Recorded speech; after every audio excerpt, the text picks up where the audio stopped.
l'année 1630, le peintre Nicolas Poussin réalise 4 œuvres sur le thème des bacchanales pour le cardinal de Richelieu. Celles-ci seront copiées par son ami Jacques Stella, peintre d'histoire. 2 de ces répliques figurent dans la collection des musées de Béziers, le réveil de Silène et le triomphe de Bacchus.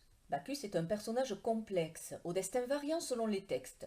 Nommé Dionysos dans le monde grec, il est le fils de Zeus et d'une mortelle, Sémélé. Dieu du vin, il parcourt le monde, initiant les hommes à l'art de cultiver la vigne. C'est à partir de l'ère romaine que l'imagerie du triomphe domine.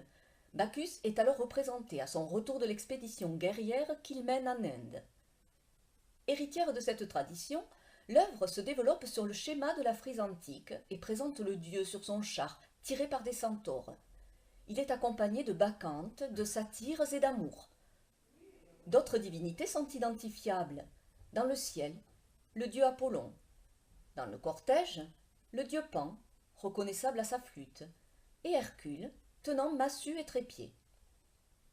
Enfin, au premier plan, le personnage allongé, nous tournant le dos, est une personnification du fleuve Indus. À ses côtés, une jarre d'argile et un brin de roseau évoquent l'eau. Quant au lierre qu'il tient, qui est un attribut de Bacchus, il dénote la soumission du fleuve aux dieux. Au sein de la procession, tout n'est que mouvement. La danse des cordes en différentes postures, les drapés et le jeu des attributs, tout cela joue avec le regard et évoque la frénésie et la transe entraînée par l'ivresse. Au premier plan, un amour tend un pampre vers le cortège. La dominante chromatique de ce cortège se trouve dans les couleurs chaudes, qui correspondent aux couleurs des carnations. L'éclat des contrastes au niveau des drapés participe au dynamisme et laisse parfaitement imaginer la dimension sonore de la scène.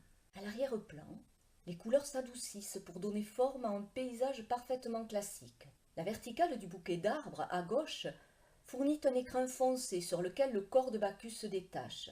De plus, il encadre la composition, tel un rideau de théâtre, guidant le regard du spectateur sur la scène qui se déroule.